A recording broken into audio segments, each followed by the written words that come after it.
हाँ, अब बताओ ये चीज़ समझ में आया सबको? ये जो मैं बता रहा हूँ इनइक्वालिटी सॉल्व करना, वो चीज़ समझ में आ रही है सबको? क्योंकि इनइक्वालिटी के अकॉर्डिंग वो आएगा ब्रैकेट। हाँ उसके अकॉर्डिंग ब्रैकेट आएगा। तुमको वो चीज़ समझना है, क्योंकि कई बार तुम्हारे पेपर में जो क्वेश्चंस होते हैं उसमें सिर्फ यही पूछ लेता है कि इस इनइक्वालिटी को सॉल्व करो। तो अगर तुम इस चीज़ को समझ जाओगे तब तुम उसको सॉल्व कर पाओगे। तो is it clear to all of you और नॉट? क्योंकि मैंने यहाँ पे दो तरह के केस को डिस्कस किया है। एक में सिर्फ इनइक्वालिटी का साइन है, एक में इनइक्वालिटी के साथ इक्वलिटी भी घुसा हुआ है, क्योंकि उसी केस में तुमको नंबर लाइन की जरूरत पड़ेगी। अगर खाली इक्वल्स टू का साइन है फिर तो वो वैल्यूज दे देगा सीधा। हाँ बोलो, कुछ आया समझ में? ये सब चीज़ क्लियर है? हाँ या ना? ठीक है। Yes sir. अब इसमें अब जो आखिरी चीज़ इसके अंदर में होती है वो वही होता है जो मैंने पिछली क्लास में तुम लोगों को समझाया था, questions based on alpha beta concepts. तुम्हारे जो अल्फ़ा बीटा से रिलेटेड क्वेश्चंस होते हैं वो कई बार पेपर में पूछे जाते हैं। जैसे रूट्स का नेचर, जैसे मैंने कल तीन चीज़ें बताई थी कि मान लो कोई क्वाड्रेटिक इक्वेशन है अपने पास में, a x square plus b x plus c equals to zero, और इसके रूट्स हैं अल्फ़ा और बीटा।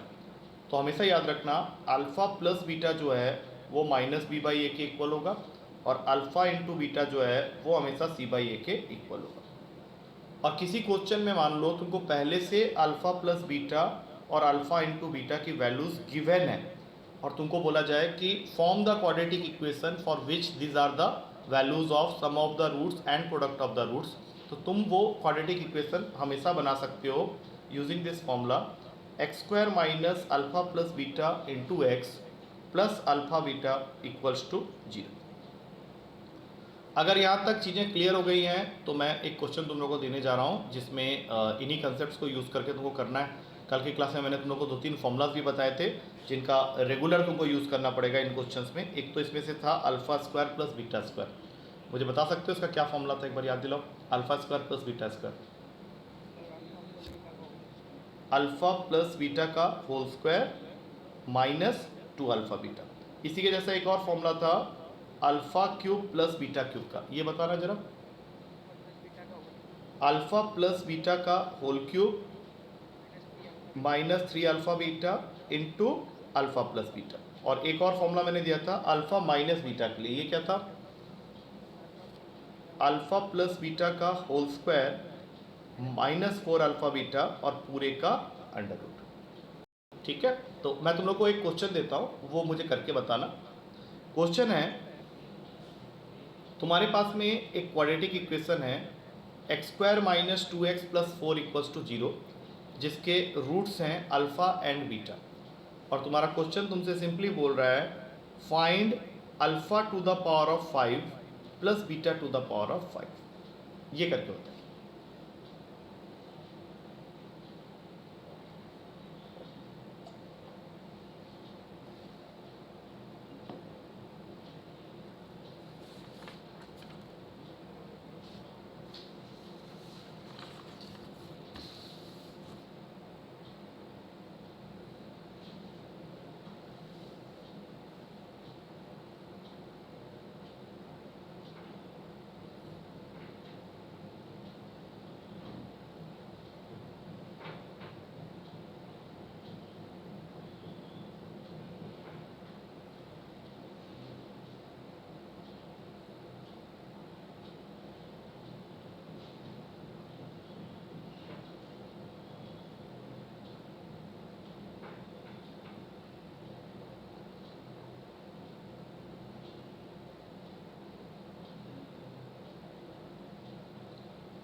32 आ रहा है, कैसे करोगे बताओ?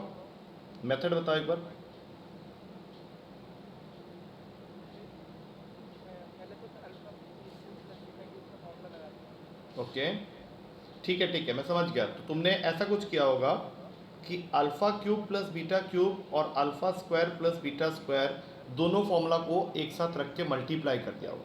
जब हम लोग इसको मल्टीप्लाई करेंगे तो हम लोग के पास में टर्म्स आएंगे alpha 5 plus alpha cube beta square plus beta cube alpha square और सबसे लास्ट में बीटा 5। लेकिन हम लोग को जो वैल्यू चाहिए वो सिर्फ अल्फ़ा 5 प्लस बीटा 5 की चाहिए। तो हम लोग नेक्स्ट स्टेप में क्या करेंगे, इस साइड में छोड़ देंगे अल्फ़ा 5 प्लस बीटा 5 को, क्योंकि इसकी वैल्यू मुझे निकालनी है। और यहाँ हम लोगों के पास अपना फॉर्मूला है, that is alpha plus beta का whole cube minus 3 alpha beta into alpha plus beta, ये डाल दिया मैंने एक ब्रैकेट में। उसके बाद हम लोग के पास में alpha square plus beta square का भी फॉर्मूला है, which is alpha plus beta का whole square minus 2 alpha beta. अब ये जो दो टर्म्स एक्स्ट्रा थे उसको हम लोग यहाँ सेंड करेंगे, और सेंड करते समय हम लोग अल्फ़ा स्क्वायर बीटा स्क्वायर उसमें से कॉमन ले लेंगे, तो अंदर बचेगा alpha plus beta. Now this is the formula for this, ये हमें निकालना है। अब हमारा जो मेन इक्वेशन था उसमें अगर हम लोग ध्यान से देखें तो अल्फ़ा प्लस बीटा जो कि माइनस बी बाई ए होता है, तो उसके हिसाब से ये वैल्यू हो जाएगा 2, और अल्फ़ा इंटू बीटा जो कि सी बाई होता है, तो उसके हिसाब से ये वैल्यू हो जाएगा 4। अब तुम लोग को इसको इसके अंदर में पुट कर देना, तो ये हो गया 8 माइनस 3 इंटू 4 इंटू 2, इसमें आ जाएगा 4 माइनस 2 इंटू 4 दैट इज़ 8। बाकी अल्फ़ा स्क्वायर बीटा स्क्वायर हो जाएगा 16, और अल्फ़ा इंटू बीटा है, अल्फ़ा प्लस बीटा है 2। अब इसको सॉल्व करो, ये 3 इंटू 4 इंटू 2 हो गया तुम्हारा 24, 8 माइनस 24 और यहाँ पे 4 माइनस 8, और ये है सिर्फ 32। तो नेक्स्ट स्टेप में तुमको मिलेगा 16 माइनस 16 इंटू माइनस 4 माइनस 32, तो तुम्हारा ये आंसर बन जाता है यहाँ से सिर्फ 32। एक क्वेश्चन और लिख लो, I hope it is okay with all of you. ये जो मैंने किया है थोड़ा सा लेंथी है, लेकिन होगा ये इसी तरीके से। ये समझ में आ गया सबको? देखो एक बार,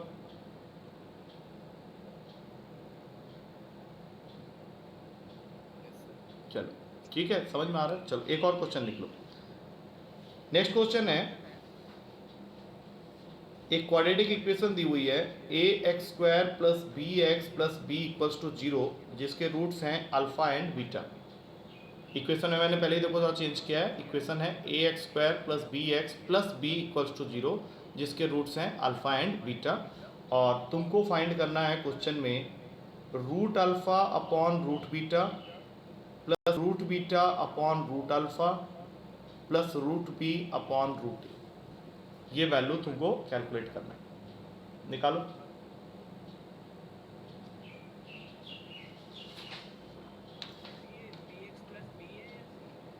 नहीं, सिर्फ बी है, सी नहीं है वहाँ पे।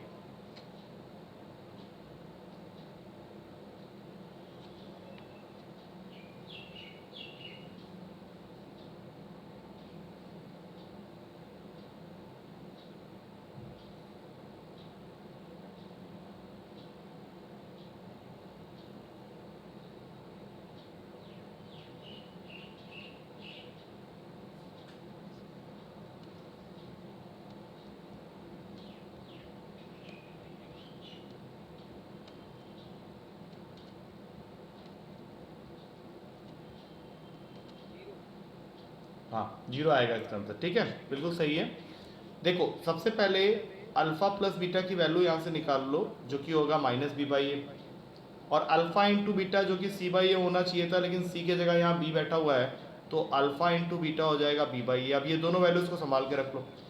अब जो चीज़ सॉल्व करनी है उसमें से इसका एक पेयर बना लो और इसका ले लो एलसीएम, जो कि होगा रूट अल्फ़ा बीटा। अब ये रूट अल्फ़ा इससे मल्टीप्लाई होगा, ये रूट बीटा इससे मल्टीप्लाई होगा, तो root alpha into root alpha will give you alpha plus root beta into root beta will give you beta. और इसको थोड़ा ऊपर करके लिख लो root b by a upon में 1। अब अल्फ़ा प्लस बीटा की वैल्यू वहाँ पे तुमको दिख रही होगी माइनस बी बाई ए, और अल्फ़ा इंटू बीटा भी तुम्हारा बी बाई ए, और ये है तुम्हारा रूट का बी बाई ए अपॉन 1। तो तुमको यहाँ पे नेक्स्ट स्टेप में एलसीएम बना लेना है रूट बी बाई ए को, ये इससे मल्टीप्लाई होगा, ये इससे मल्टीप्लाई होगा। तो ऊपर क्या हो रहा है, ये तो माइनस बी बाई ए हो गया, लेकिन root b by a into root b by a करोगे तो वो खाली हो जाएगा बी बाई। तो ये दोनों वैल्यूज वैसे ही कैंसिल हो गए, आंसर आ गया तुम्हारा 0। तो ये मैंने कुछ क्वेश्चंस तुम लोग को ऐसे दिखाए हैं बेसिक वाले, जो कि तुम्हारे पेपर में पूछे जाते हैं। और that is not the all, इसमें हम लोग और भी काम करना है अभी इस चैप्टर में, और भी बाकी चीज़ें हैं जो हम लोग डिस्कस करेंगे। मतलब जैसे इसमें एक सेगमेंट तो अभी एक क्वेश्चन का है, इसमें थोड़े से क्वेश्चन और मैं करवाऊंगा तुम लोगों को, बट इसका फिर एक शॉर्टकट एरिया भी होता है, तो वहाँ पे 10-12 शॉर्टकट्स होते हैं जिससे तुम्हारा एग्जामिनर तुमको हमेशा क्वेश्चन देता है, ठीक है। तो एक क्वेश्चन और कर लो, फिर अगली क्लास में इस पे और क्वेश्चंस करेंगे हम लोग। नेक्स्ट क्वेश्चन में तुमको एक इक्वेशन दे रखी है 1/a + b + x = 1/a + 1/b + 1/x, और वो तुमको बोल रहा है सॉल्व इट। तुमको सॉल्व करके यहाँ से x की वैल्यू फाइंड आउट करनी है। इक्वेशन है 1/a + b + x = 1/a + 1/b + 1/x। करो।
अब ये क्वेश्चन में थोड़ा सा टाइम ज़्यादा लग गया तुम लोग को। क्या क्या किया अभी तक बताओ, because you have to solve it for x. हाँ, एलसीएम डायरेक्ट मत लो, उससे कोई फ़ायदा नहीं होगा तुमको। तुमको एक चीज़ सिखाई गई होगी बचपन में कि जिस वैल्यू को तुम सॉल्व कर रहा है उसके जितने भी टर्म्स होने चाहिए वो इक्वेशन के एक साइड में होने चाहिए। अब जैसे हम लोग को यहाँ पे एक्स के लिए सॉल्व करना है, तो हमारे एक साइड ऑफ द इक्वेशन में से लेफ्ट हैंड साइड में हम सारे टर्म्स ऐसे भरानेंगे जो कि एक्स के हैं। तो इसमें सबसे पहले तो 1/a + b + x, ये तो पहले से ही है। तो राइट हैंड साइड से इस माइनस का 1/x यहाँ भेज दो। यहाँ पे रखो सिर्फ वो वाले टर्म जिसमें x नहीं है। अब ले लो इसका एलसीएम। जब तुम इसका एलसीएम लेगा तो ये बन जाएगा x × a + b + x। इसका मतलब है ये यहाँ भागेगा, ये यहाँ भागेगा, x - a - b - x। अब इसका एलसीएम बना लो ab, यहाँ पे आ जाएगा a + b। x और -x कैंसिल हो गया। अब ऊपर में से माइनस का साइन कॉमन ले लो तो अंदर बचेगा a + b, और इस ब्रैकेट को ओपन कर सकते हो ax + bx + x², क्योंकि अगले ही स्टेप में क्या होगा, ये जो a + b है ये दोनों साइड से कैंसिल हो जाएगा। Now you cross multiply, you will get a quadratic equation directly, क्योंकि क्रॉस मल्टीप्लाई करते ही तुम्हारे पास में आ जाएगा x² + ax + bx = -ab। अब -ab को यहाँ खींच के ले आओ, तुम्हारा क्वाड्रेटिक इक्वेशन रेडी है। और नेक्स्ट स्टेप में तुम खुद ही आंसर बता देगा, क्योंकि इन दोनों में से x कॉमन अंदर बचा x + a, इन दोनों में से b कॉमन यहाँ से भी बचा x + a। तो अब तुम्हारे पास दो चीज़ें आ गई, एक है x + a, एक है x + b। तो या तो x + a 0 होगा जहाँ से x की एक वैल्यू आ गई -a, या फिर x + b 0 होगा जहाँ से x की एक वैल्यू आ जाएगी -b। वैसे तो ऑप्शन होगा तो तुम वैसे ही बता देगा, लेकिन अगर इसको बिना ऑप्शन के वो कुछ करता है तो इसको सॉल्व करने का जो तरीका है वो यही। आई होप इट इज़ ओके, क्योंकि इसी तरह के हम लोगों को कुछ क्वेश्चन और करने हैं। अगली क्लास में इस पर करेंगे question. So right now it is the time for paper, ठीक है। तो मैं पेपर सेंड कर रहा हूँ, गेट रेडी फॉर इट, ठीक है। मैं भेज रहा हूँ, 5 मिनट में भेजता हूँ। चलो, दैट्स इट फॉर टुडे।